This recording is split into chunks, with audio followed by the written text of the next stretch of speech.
First of all, let's define worry. There are many ways we could describe it. Worry is fear painting pictures in your mind. And if you watch that mental movie too long, you get a false picture of how things really are. Worry is a mental broadcasting station, and more often than not, it is false or at least distorted propaganda. Worry has that sneaky way of stopping short of giving you all the facts.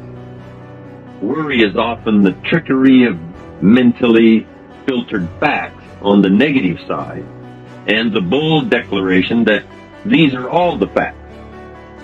Worry has the mental audacity to suggest that the elevator only runs one way, down. Many times worry is a 5-alarm bell for a wastebasket fire. And worry is a depletion of constructive emotion. It's wasted mental energy. It's like letting the starter run the battery down when the car won't start. And worry is most often a lack of all the facts, a lack of full understanding, a lack of total information, and an unpreparedness of ability, knowledge, talent, courage, faith, and all the other virtues. That should give us a better definition of worry, and remember, left unchecked, it can become like a mad dog loose in the house, and the sorrow and pain and regret is too large a price to pay not to do something about it, and to do it now. You see, if you contemplated the total sum of human suffering long enough, it would drive you mad. You must understand how life is. Human suffering, man's inhumanity to man, war, disease, poverty. But it must be in what I call its rightful ratio of your mental and emotional time. So much for what worry is. The next question is, what can I do about it? What is the first step? My best advice on this is to first recognize worry for what it is, admit what it does, and then decide you now want to be free. It first starts with decision on your part. And may I add, well, you should decide. Why let worry continue to take money out of your pocket and bank account? Why let worry any longer keep you from becoming all you can be? Why let it rob you of better friendships, better business, better profits, better results, better communication, better family relations? Why impose your worry on others any longer? It's a burden you can get rid of and a monkey you can get off your back. Why not be rid of those sinking, nagging feelings that all is not going to be well, that you can't do it, that it won't work out for the best? Worry is undue concern that takes up too much of your mental and emotional time. Now, we must all be concerned. Hey, life is no joke except to the jokers. Life and how to live it is a serious matter. It is risky, full of peril, and there are constant threats to the good we want and to the pursuit of happiness. However, it is undue concern, or concern that takes up too much mental time, that begins the harm. It's like a family planning a wonderful trip. While they certainly should be concerned about the condition of the car, the tires, and making sure they pick the proper route, it would be foolish to allow themselves to be completely turned negative with the thought that they might crash and kill the entire family. If that were the case, even if they went, the entire trip would be turned into one nightmare of fear, with the specter of chaos looming around every curve, rather than enjoying the wonderful trip they had planned for themselves and their family. A lot of people do that with their entire life. So, start to make these declarations. And if you mean it, they will start you on your way to confidence and adventure, free of the worry habit. Say first, I've had it with worry. I'm tired of being beaten down and hassled with all those negative mental pictures. I refuse to be tricked by false facts. I'm really not that weak. Never again do I want those sick feelings inside, those mental false alarms. I'm tired of the drain on my resources. I'm tired of the embarrassment of the lack of confidence. I don't want people, especially my family, to see me in this state anymore. I've got more to offer. I refuse to let my life be short-circuited any longer by letting my mind run wild with a distorted view of the facts, whether I bring it up or if it comes from someone else. Prove it to yourself. Think back over all the things that you worried about, all the fantastic, catastrophic events that your well-meaning advisors had told you were going to happen. Be pleased that none of them ever happened to you, or else you would not be alive today. 90% of the things you worry about never happen anyway. All of us have had these well-meaning advisors who want to appear larger in the eyes of those they wish to advise, and who immediately rear back and describe every single bad option they can think of that might possibly happen. By the time they have finished, the one who has come for some confidence and some help wonders why he even bothers to live anymore. And the fact is, those things are never really going to happen anyway. Bring to question now what your mind tells you or what others tell you, and pledge not to go for false alarms. I've had it is a good beginning. This first step will start you arguing with your worry thoughts. Soon you will start to examine your fears and worries to see if they are valid, and you won't let your mind play those mental tricks any longer. It is possible to destroy any emotion you have, including worry and fear, by a very simple process, and that is, analyze it to death. Drag it out on the table and look at it. Weigh it against all of your past experiences. Make sure this one can stand against all the past facts you have. You will now start to use worry instead of letting worry use you. It's a beginning, being in control instead of out of control. You will now let concern and the first signs of worry prompt you to learn, ask questions, and look at all sides in order to evaluate true, positive, constructive action. Now you can say, I will let fear advise me of the facts, but I won't let fear tell me these are all the facts. Nor will I let fear determine my reaction to the facts. I will gladly take up the war of faith over doubt, reason over fear, and positive expectation over worry. So talk to yourself right now into a change of attitude. Be persuasive. Go all out. Show yourself the hell if you don't, and the good life of answers and progress if you do. Say to yourself, what a fantastic feeling it must be to stop the panic drain on my mental energy, emotion, and physical strength.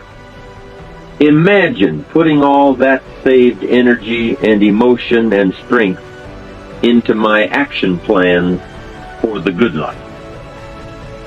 Hey, accept the challenge. Believe your beliefs, doubt your doubts, stay on the campaign to give worry a bad time.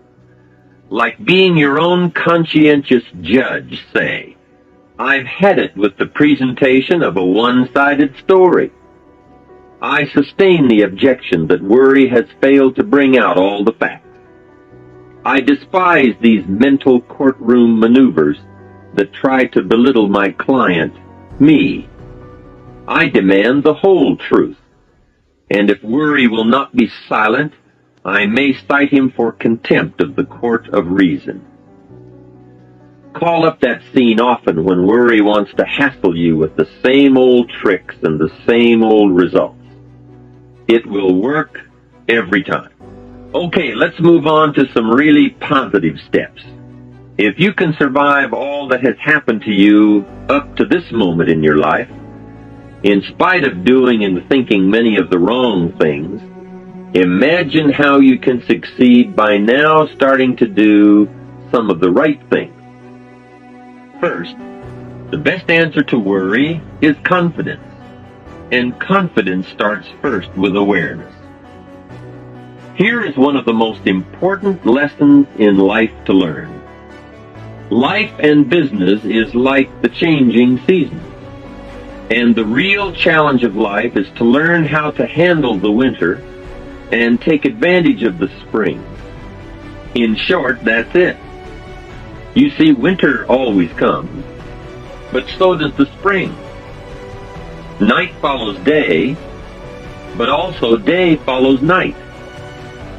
Sure, the tide goes out, but it always comes in. Opportunity follows difficulty as surely as difficulty follows opportunity. I have written and recorded much on how to take advantage of the spring, how to cash in on life's opportunities, work hard all summer, learn more ways to plant and protect what you invest, and to reap in the fall without complaint, knowing it's your harvest and you've reaped what you've sown. For this subject, however, let's talk about how to handle the winters. Those times when worry, like winter, takes its heavy toll. So, we tell it like it is. Winter always comes. So does the night. Some happenings in our life will always be a cause for concern. And sometimes concern turns to worry, and worry turns to fear. But remember, that is to be expected. Each day, each event, each season brings both expected and unexpected challenges that we must think about and make decisions on. Life is like a stream that flows continuously. The better we understand that, the better chance we have to produce good results out of all of our challenges. May I suggest something to you? I have a friend who is an avid skier. You know something? He can only ski in the wintertime. You can only hunt the elk when the snow falls in the high mountains and drives them down. That's called wintertime. You see, it's all right if it's 12 below. Just be prepared for the winter. And here is a good thought. A full, well-developed human being will find a way to take advantage of the winter, not just handle it.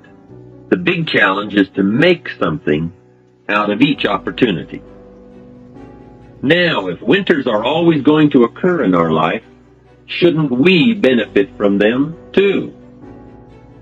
Come the next winter, you could be on the inside looking out, seated by a warm fire, the company of a good friend, and those unique feelings of security in spite of the circumstances or the season.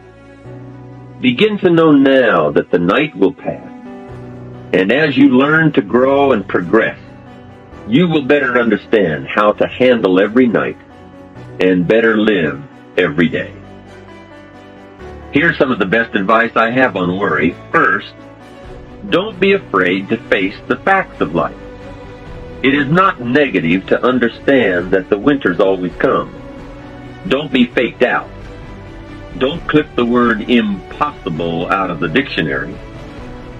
Sure, the Bible says all things are possible, but I don't really understand all that means. My daughters ask me, have you ever tried putting toothpaste back in the tube? Don't say I don't want to hear the problem. I don't want to see the difficulty. Don't show me the weeds. Don't say anything negative. Only see the positive. That's foolish. There is a thin line between positive thinking and kidding yourself. And remember, there's also a thin line between faith and folly. Here is the key. Humans have the unique ability to see it as it is, and they also have the ability to see it better than it is. One is called fact, the other is called faith. Faith you develop, facts you acquire. The facts you acquire are essential. It's like belief. You constantly must find facts to support your belief. Faith says, I will move mountains. It doesn't say, I will move mountains if someone gives me a bulldozer. I'll move a mountain if they will build me a road up there, if the weather's nice, if they give me a shovel. Faith just says, I will move mountains. Faith doesn't ask for a result to prove its existence. Faith is because it is. And remember, people die for faith. And some people give up everything they own, their life, for faith. Many years ago, over in Vietnam, a Buddhist monk did a very clever thing. He did the ultimate in political dissent. He burned himself to death. That toppled the government. That was faith. Totality begets totality. Here is a good prayer. Help me to see it as it is, and help me to see it better than it is, and then inspire me to act. Facts and faith and action. What a combination for personal progress. And action puts fear to flight. An Old Testament phrase says, watch the ants, you sluggard. Consider their ways and be wise. Not a bad suggestion. The study of ants. What do they do in the summer to prepare for the winter? That's a lesson in life and survival. Happiness, wealth, peace, security, success, safety, friendship, reward, results, and all human achievement comes from a growing ability to understand and handle the changing seasons. And so we come right back to the theme of our entire enterprise, self-development. Learn to work harder on yourself than anything else. The key to all success in economics or mental health is self-development. It will all change for the better when you change for the better. It's what you become that really counts. And you are the only variable. So a good statement is, you can't be all positive. You can't be all confident. You can't be all faith. But confidence and faith and courage and inspiration can dominate worry and fear. Physical and emotional forces are always at work, and something will win and conquer. Make sure you give yourself the best chance to get mental and emotional domination over all of your challenges. And here is one of the master keys to the good life. Developing the intelligence and accepting the challenge of putting all of your emotional experience into their rightful ratio. Beginning this progress can bring about the most dramatic changes. You see, disappointment is like winter. It always comes. It is foolish to say, don't be disappointed. But you must learn to discipline your disappointment. If it dominates 51% of your time, you're in trouble. Continued heavy disappointment is like 12 months of winter.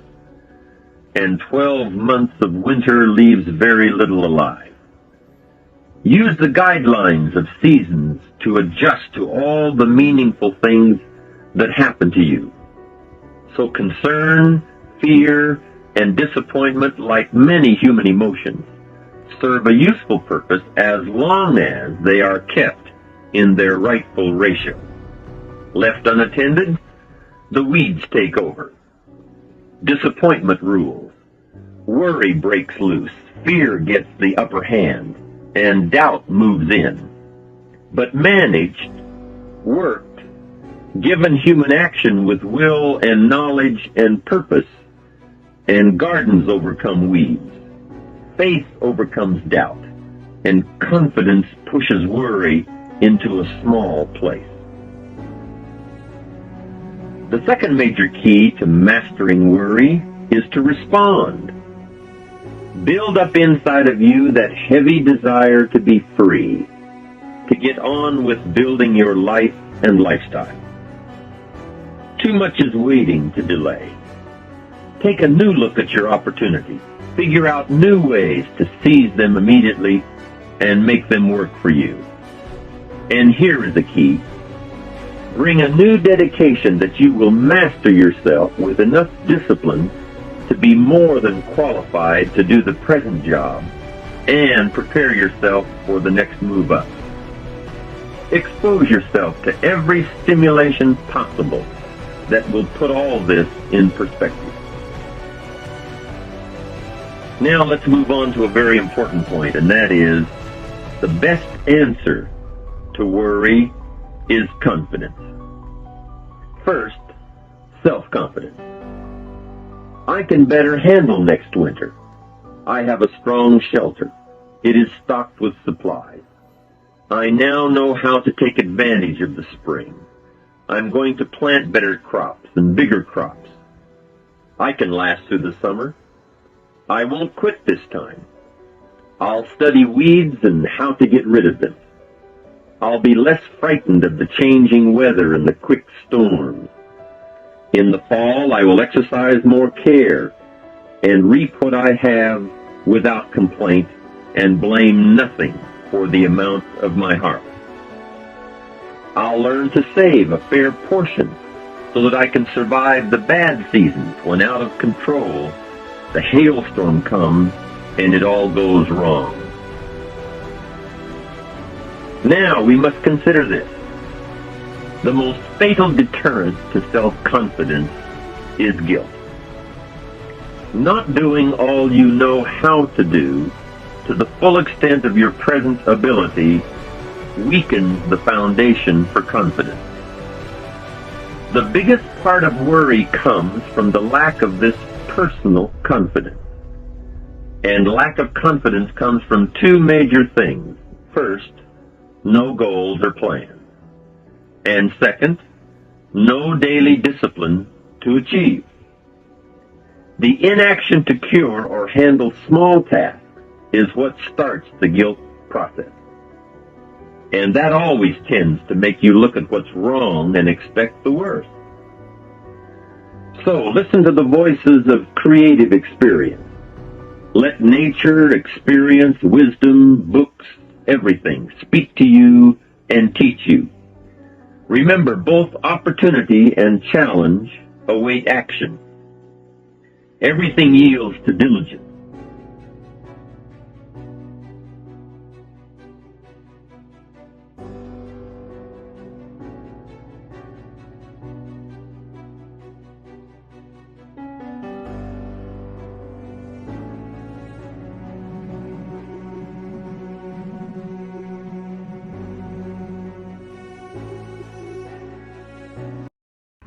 Hey everyone, welcome to Best Personal Growth Motivation, to place where we strive our positivity and personal growth.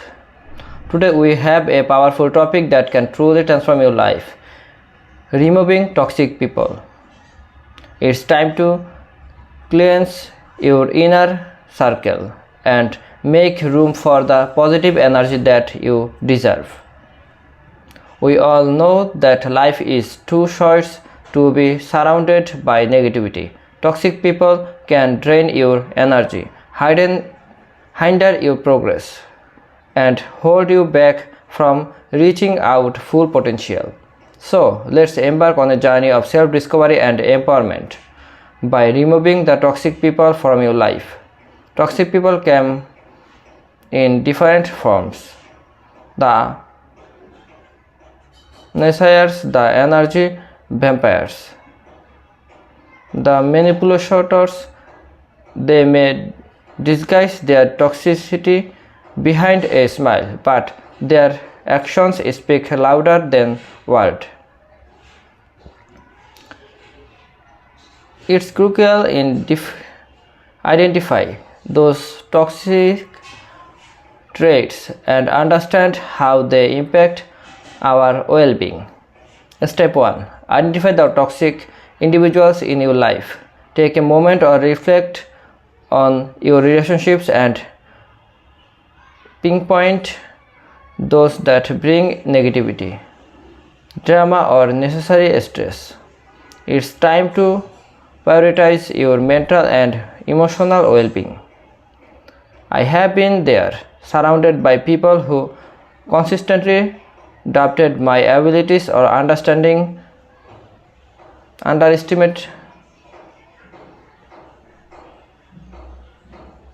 my dreams. It took me a while to realize that my growth was being stunted by their toxic influences. But the moment I decided to remove them from my life, everything changed. Step 2. Set boundaries. Clarity communicates with needs and establish boundaries with toxic individuals. Let them know what behaviors is unacceptable and how it affects you. This can be a challenging conversation, but it's essential for your own growth and happiness. Now, it's time for the step 3. Surround yourself with positivity. Cultivate a support system of individuals who uplift and inspire you. Positive energy is contagious, and by surrounding yourself with the right people, you will create an environment that fosters personal and professional growth. Remember, removing toxic people from your life is not a sign of weakness. It's a powerful act of self-love and self-care. Embrace the journey of personal growth, surround yourself with positivity, and watch how your life transforms. If you found this video helpful, don't forget to like, share, and subscribe. Until next time, stay positive and keep growing.